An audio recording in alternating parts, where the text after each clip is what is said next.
नमो नारायण, जय महाकाल, जय मां बगलामुखी। सभी मेरे दर्शकों का बहुत बहुत स्वागत है। आशा करता हूं आप सभी लोग स्वस्थ होंगे, आपकी आध्यात्मिक उन्नति आगे बढ़ रही होगी। देखिए, मुझे ज़्यादातर क्वेश्चन आए हैं, मेरे व्हाट्सएप नंबर पर भी मुझे मैसेज आते रहते हैं कि हमें अप्सरा साधना करनी है, और कई लोग तो ऐसे भी कहते हैं कि हमें अप्सरा की सिद्धि चाहिए। सबसे पहले मेरे बहुत सारे वीडियो हैं, और जो वीडियो अप्सरा से रिलेटेड मेरा बहुत वायरल भी हुआ था, उस वीडियो को हमारे यूट्यूब चैनल पे जाके आप क्लिक करेंगे तो आपको दिख जाएगा। और इसके अलावा भी मैंने अप्सरा के ऊपर बहुत सारी सीरीज बनाई हुई है। बिगिनर लोगों के लिए भी मैंने पार्ट 1, पार्ट 2 भी, 3 भी डाला हुआ है साधनाओं से रिलेटेड, जो अभी तक यूट्यूब में किसी ने नहीं डाला है, और आगे हो सकता है कोई डाले, लेकिन फिलहाल तो अभी नहीं डाला था। तो आज भी मैं आपको बताऊंगा कि वाकई में एक्चुअली में अप्सरा साधना है क्या, क्यों लोग इसके पीछे बहुत ज़्यादा पागल हैं, और सबसे ज़्यादा जो रिक्वेस्ट आती है इसी की आती है, और क्यों अप्सरा साधना आपकी सफल नहीं हो पाती है, क्या अप्सरा साधना वाकई में अप्सरा आपके साथ रहती है। सब चीज़ों का आपको इस वीडियो के माध्यम से पूरा ज्ञान आज मिलेगा।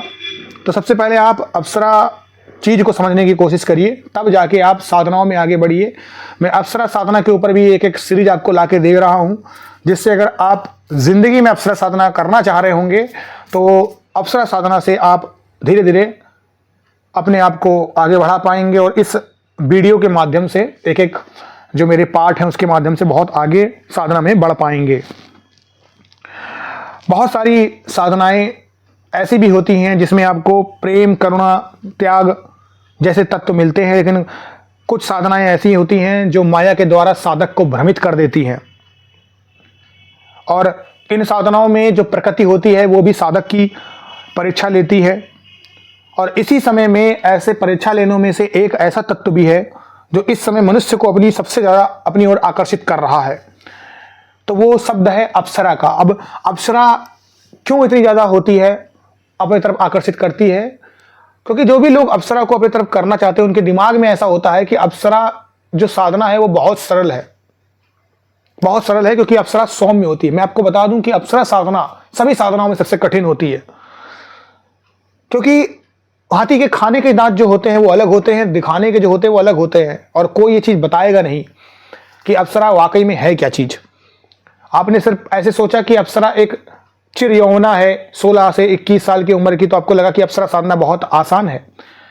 अप्सरा साधना वही इंसान करना चाहता है जिसको या तो सुंदरता चाहिए हो, जिसको यौवन चाहिए हो, या फिर जिसका काम वासना अंदर हो। अब जब सबसे ज्यादा इस समय मोस्ट डिमांडिंग जो चीज है पूरे वर्ल्ड में वो यही चीज है, तो ऐसे में वो साधना इतनी सरल कैसे हो सकती है? तो जब भी बात अप्सरा की आएगी तो अप्सरा वास्तव में एक योनि है, और अप्सरा जो है वो शक्ति का वही स्वरूप है जिसके भीतर आकर्षण, सम्मोहन, यौवन है। और जितनी भी अप्सराएं हैं वो शक्ति का ही स्वरूप होती हैं, ये याद रखिएगा। और जहां पर शक्ति शब्द आ जाएगा वहां पर मां दुर्गा शब्द आ जाएगा, और जहां पर मां दुर्गा होंगी वहां भगवान विष्णु भी होंगे, और वहां पर भगवान शिव भी होंगे, क्योंकि शिव मंत्र के जनक हैं, और मंत्रों को बचाकर, समेट कर उनका पालन पोषण करने की जिम्मेदारी विष्णु भगवान के अंदर है। तो आप देखिए कि अप्सराओं की उत्पत्ति के जो संबंध में बहुत सारी अलग अलग कथाएं होती हैं। कोई कहता है कि विश्वामित्र जी ने अपनी जंघा को रगड़कर 7 अप्सराओं को जन्म दिया था, और कहीं पर तो ये मिलता है कि समुद्र मंथन से अप्सराएं निकली थी, कहीं ब्रह्मा जी द्वारा अप्सराओं के जन्म की बात कही गई। लेकिन किसी भी पुराण या शास्त्रों में अप्सराओं के संबंध में कोई भी विस्तार पूर्वक जानकारी आपको कहीं पर भी नहीं मिलेगी, ये भी कंफर्म है। तो अब अप्सरा चाहे जैसी भी हों, मुख्यतः जो अप्सराएं होती हैं उनकी संख्या 52 से लेकर 64 तक कही गई है, और इनकी जो आराधना होती है, जो पूजन होता है, जो आह्वान होता है, वो देवी मानकर ही पूर्ण सम्मान से किया जाना चाहिए। ठीक है, इन्हें केवल आप ऐसा नहीं कि मात्र विलास की वस्तु समझ के ही पूज रहे हैं। और इनकी जो साधना होती है उसके लिए हमेशा 21 से 34 वर्ष की आयु को श्रेष्ठ बताया गया। यानी अगर आपकी जो आयु है वो 21 यानी 21 से लेकर 34 ईयर की है तो ही ये श्रेष्ठ है। तो आप ये समझिए, ये मैं क्या आपको समझाने की कोशिश कर रहा हूं कि हर कोई अप्सरा साधना को नहीं कर सकता है। देखिए बहुत अंदर की बात है, हर कोई नहीं बताएगा, बस डाल देंगे ये ले लो, तिलोत्तमा अप्सरा ले लो, ये रति की अप्सरा ले लो, ये रंभा अप्सरा ले लो, जैसे बाजार में दुकान में मिल रही होगी, एकदम दे रहे हैं ले लो, है ना। तो आप चीजों को समझिए मैं क्या कहना चाह रहा हूं। अप्सरा की सिद्धि में हमेशा कुछ तत्व नकारात्मक भी होते हैं। ऐश्वर्य अप्सरा जो होती हैं वो ऐश्वर्य की सामनी है, ठीक है। सॉरी, थोड़े से यहाँ पर आतिशबाजी पटाखे चल रहे हैं, दीपावली खत्म हो गई है लेकिन लोगों के पटाखे खत्म नहीं हो रहे। चलिए एनीवे, ये जो अप्सराएं होती हैं ये भोग प्रदान करने वाली होती है। ऐसे में कभी कभी ये क्या करती हैं कि आपकी परीक्षा लेने के लिए किसी और स्त्री वुमेन को भी आपके समक्ष ला देती हैं। ऐसी परिस्थिति जब भी आती है तो अपने मानसिक और शारीरिक संयम को आप बना के रखिएगा, नहीं तो आपकी पूरी साधना जो होती है वो खंडित हो जाएगी। तो इस तरीके से आप देखेंगे कि अप्सरा साधना जो होती है वो थोड़ी सी कठिन होती है।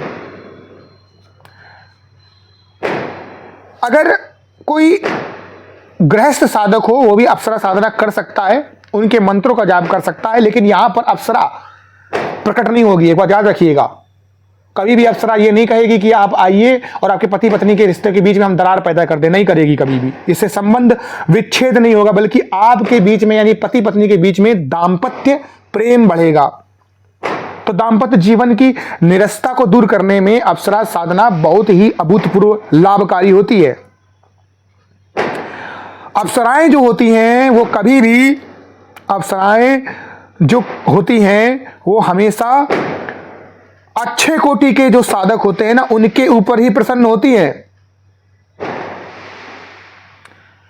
कभी कभी ये जो अप्सराएं होती हैं वो जो कम उम्र का साधक होता है उसके अलावा जो ज्यादा उम्र का होता है उसको भी शुद्ध हृदय के कारण दर्शन दे जाती हैं।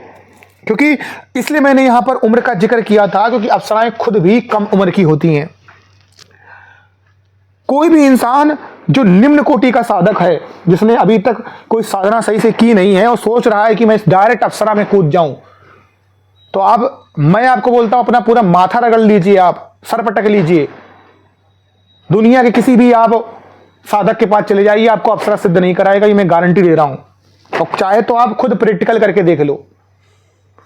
जब तक कोई इंसान माता दुर्गा का, मां काली का, हनुमान जी का, भगवान विष्णु का, भगवान शिव का उच्च कोटि का साधक नहीं है, वो कभी भी अप्सरा सिद्ध नहीं कर सकता, कंफर्म बात है।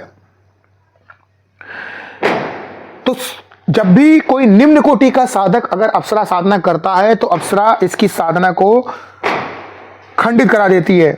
कोई भी महिला अगर अप्सरा साधना करेगी तो उसके शरीर में आकर्षण आ जाएगा, कुछ विशेष गुण उसके अंदर आ जाएंगे। वैसे तो यार अप्सराएं बहुत सारी हैं, देखिए कनकवती, मेनका, पुष्पदेवा, गांधारी, रंभा, उर्वशी, बहुत सारी हैं। तो आप किसको चाहिए है उसके हिसाब से आप कर सकते हैं। जब अप्सराएं नाचने का काम करती थी तो आप ये बात जान लीजिए, जिस प्रकार से जो गंधर्व लोग होते हैं ना वो गाने में सर्वश्रेष्ठ हैं, उसी प्रकार से अप्सराएं नाचने में सर्वश्रेष्ठ है। तो जो भी स्त्री या पुरुष अप्सरा की साधना करता है उसको अपने आप नाचना आ जाता है, यानी नाचने में वो दक्ष हो जाता है। तो इस तरीके से मैं आपको आगे के क्रम में समझाऊंगा कि अप्सरा आपको और क्या क्या कर सकती है। तो ये मेरा पहला चरण था। आई होप आपको थोड़ा बहुत इस वीडियो के माध्यम से जानकारी मिली होगी। अगले वीडियो में आपसे मैं मुलाकात करता हूं। अभी के लिए आप सब लोग खुश रहें, स्वस्थ रहें और आपकी आध्यात्मिक उन्नति आगे बढ़ती रही। नमो नारायण, जय महाकाल, जय मां बगलामुखी।